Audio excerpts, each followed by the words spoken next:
Today was the last day for the NHL buyout window, so several teams have taken advantage and placed players on unconditional waivers for the purpose of buyouts. We will review all the players going through this process coming up next. So welcome back to another video here at Top Shelf Hockey. As I mentioned, today was the final day for the first buyout window of the NHL offseason. So today obviously was a deadline for players to be placed on unconditional waivers for the purpose of buyout. For players though who have a full no-move clause, they don't have to go through the waiver process. The buyout can be expedited since they don't really need that and it's not pertained in their contract. But none of those players today that are going to be bought out have no move clauses. We had 4 different players that will be going through this process and will be officially bought out with their NHL clubs effective tomorrow, which will make them unrestricted free agents. Now, 3 out of the 4 are younger players that are still what we call an RFA window, so they're a 1/3 buyout, so it's a lot cheaper for those teams to do those. Kind of like what we saw early in the buyout window when the Ottawa Senators completed that process on young forward Colin White. So first up, we have Oskar Lindblom for the Philadelphia Flyers. So a 1/3 buyout. He had 1 year left on his contract. The cap hit was $3 million. His actual salary this year was $4 million. So that's going to result in them having a reduced cap hit for the upcoming season. And of course, a cap hit next year. Actually, the reduced cap hit is going to put them in a negative, which is going to give them a cap credit. So not only will they not have a cap hit at all this year for Oskar Lindblom, they're actually going to get a credit of $333,000. That does happen sometimes depending on how contracts are structured in these RFA type contracts for these younger players, where it's a 1/3 buyout, depending on the structure and what was been paid and not paid. That does happen on occasion here. For example, Philippe Myers, who was just traded from Nashville recently to the Tampa Bay Lightning, is a player who we expected to see be bought out because his contract was structured the same way. It would have given the Tampa Bay Lightning a complete removal of his cap hit plus additional credit, but they didn't decide to go down that road, which is quite surprising, to be honest, given that they want every dollar they can get to bring back a player like Andre Palat, for example. But of course, Oskar Lindblom, as you know, has gone through a lot during his time in Philly, battled a form of cancer. Certainly, that something like that takes a lot out of you, and he's been battling back, and it's been well over a year. It's it takes a long time to get back to being any resemblance of normalcy. So I'm sure that another team will give Oskar an opportunity, and I am sure that he will likely get re-signed somewhere. Now, even though this year we won't have a cap hit at all, and they'll have a credit, next year they will have some dead space of $667,000. So what I'm showing you here on the screen is courtesy of puckpedia.com, by the way. Another great resource along with Cap Friendly if you want to follow along with NHL resources for salary cap, contracts, and of course Puckpedia has additional resources that other sites don't have. They have a lot of information on agents as well. If you want to know who represents who and all that, it's an excellent resource, and I recommend you check it out if you're not already familiar. Now, another buyout that was happening today, another 1/3 buyout for a younger player. The New Jersey Devils have decided to buy out young forward Janne Kuokkanen. Now, he has 1 year left at a contract cap hit of $1.825 million. So, of course, in his case, now it's a little bit different. They're not going to get a cap credit, but this year the cap hit is going to be brought down from 1.8 all the way down to $200,000. So they save $1.6 million in savings, and then next year they'll only have a dead space of $325,000. So I think as you're going to probably see buyouts become more common for younger players that are not living up to expectations. At this point, it seems to be the trend, since the younger RFA type deals are getting to be more lucrative and more expensive. They earn those contracts, and if they don't get living up to the hype, so to speak, teams will be able to buy them out much cheaper than once they're into their UFA years past the age of 27. So it certainly makes a big difference, 1/3 versus 2/3, when you're doing these kind of buyouts. So that frees up some additional space for New Jersey. The player becomes a UFA. You have to wonder what the Devils might be up to. There's been a lot of things rumored about them. Could they be going after a player like a Johnny Gaudreau or another top scoring winger to really add to the mix there? They have some good young forwards, but they don't really have a lot of contracts long term. Within the forward group, outside of Hughes and Hischier, there's not much signed beyond a year or two. They have a few players like a Dougie Hamilton, for example. On the back end, it's longer term, but But that's it. They haven't really committed long-term to very many players. So I do expect New Jersey to be active in free agency. And this is just another tool they can use to kind of free up some more space to be able to do that. Now, the Ottawa Senators have had themselves quite a week, of course, at the NHL draft. They traded for Alex DeBrincat. And then, of course, we saw yesterday the big trade sending Matt Murray to Toronto with a what I'd call a small sweetener of a 3rd and 7th round pick. They retained 25%, and they're really trying to transform this team and really take some leaps and bounds ahead to become more competitive next year. And today they continued on that track with doing a buyout, the final year of the contract for defenseman Michael Del Zotto. He had 1 year left with a cap hit of $2 million. His actual salary, though, was $2.25 million. Last year, he started the season after signing a free agent contract for 2 years. He started the year at the NHL level in Ottawa. And after 10 to 15 games, you could see the Ottawa blue line was just a complete mess. It was by far the Achilles heel of the team. Combine that with Matt Murray not being consistent and not playing well, and it was just a disastrous start. They eventually got themselves out of it. They got Anton Forsberg on a roll of net.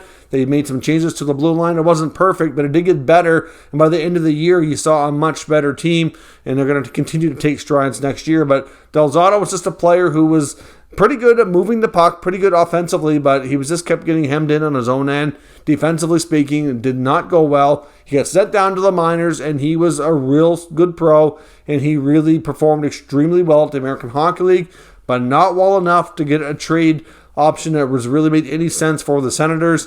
Obviously, in this case, with 1 year left, the cap hit this year is going to drop from $2 million down to $500,000. So they're only going to save $1.5 million. That's a good chunk of change. If they did a trade and a retained salary, the most they could retain is 50%, and that would knock it down to $1 million. So it's still more money.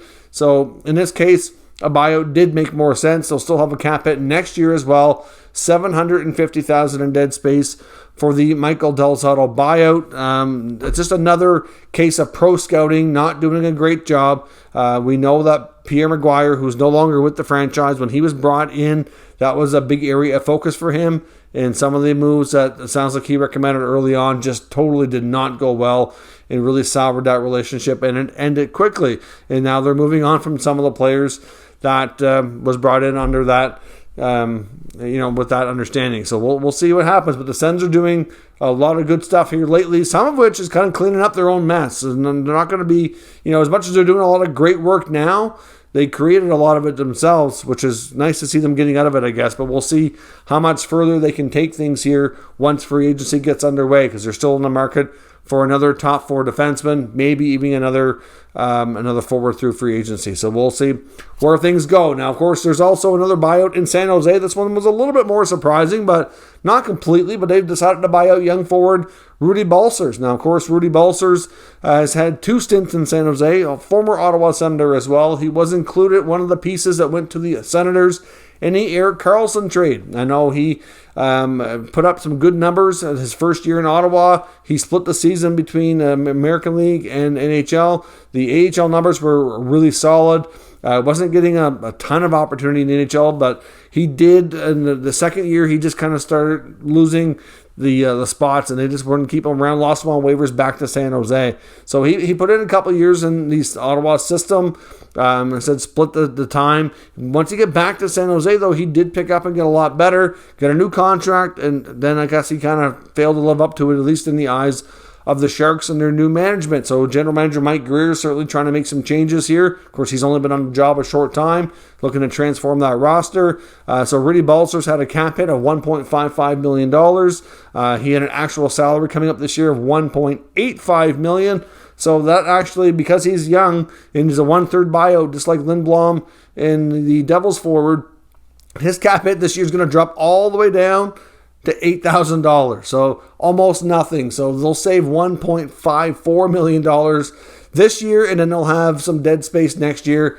of just over $300,000. So really a pretty cheap scenario in all these cases. The way the contracts were structured, it made sense. There were certainly lots of other players that were considered, but ultimately not put through this process. Now, teams can get a second buyout window, but it's not something that everybody gets. Now, this first window opens, usually it's within a matter of days after the Stanley Cup's awarded. They leave it open for a period of time for the entire league to be able to exercise a buyout. But the second window is very much team specific. You only get a second buyout window if you have a player go through arbitration. So it doesn't matter if the arbitration case is settled or if they are awarded a contract. So generally speaking, you see a decent amount of players, usually anywhere from 10, 12 players, whatever, end up in arbitration every year. A large chunk of those end up being settled before the arbitrator has to award a salary for that player. But regardless of the outcome, if they file for arbitration, once all your arb cases are settled, you get a second window 3 days after they're all settled and done. And the reason that they do that is because obviously, because of the arbitration process, teams may end up paying more for some of their RFAs that they didn't anticipate. And to keep that player, they have obviously another window to be able to make sure they're cap compliant. They can maybe move on from another salary or something else instead to move things around.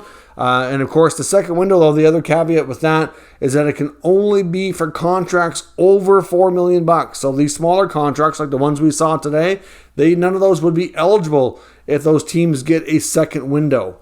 So obviously, it's very different in that scenario. So if anybody else is bought out later on from their second window, it would be a bigger contract. So we'll have to see what happens. It's difficult to say right now who's going to get a second window and what players could be involved in that, because it really largely boils down to arbitration and who's filing and who's not. But we should be able to determine that here in the near future and can kind of move forward from there. But all these players, certainly no big surprises. A lot of these guys were, I guess, not living up to the contracts. Certainly a lot of people were feeling bad for Oskar Lindblom because of everything he's been through. I believe the Flyers did announce as well with that buyout that they were still making a $100,000, I think it was $100,000 if I'm not mistaken, donation to a charity in Oscar's name that was somehow connected. I can't remember what charity it was, but I know it was connected to cancer and people living with cancer and fighting cancer and that kind of stuff. So that was a good gesture on their part. But obviously, a lot of people upset that they didn't let him carry on, considering that they felt he was getting stronger and getting better after, like I said, putting your body through those kind of disease and those kind of illness. It can be, devastating and take a really long time to bounce back. So to some degree, a lot of them didn't think it was fair. Maybe they're right, but at the end of the day, this is a business decision. It frees up a lot of money, and we know that the Flyers are definitely one of the teams that really want to go after Johnny Gaudreau.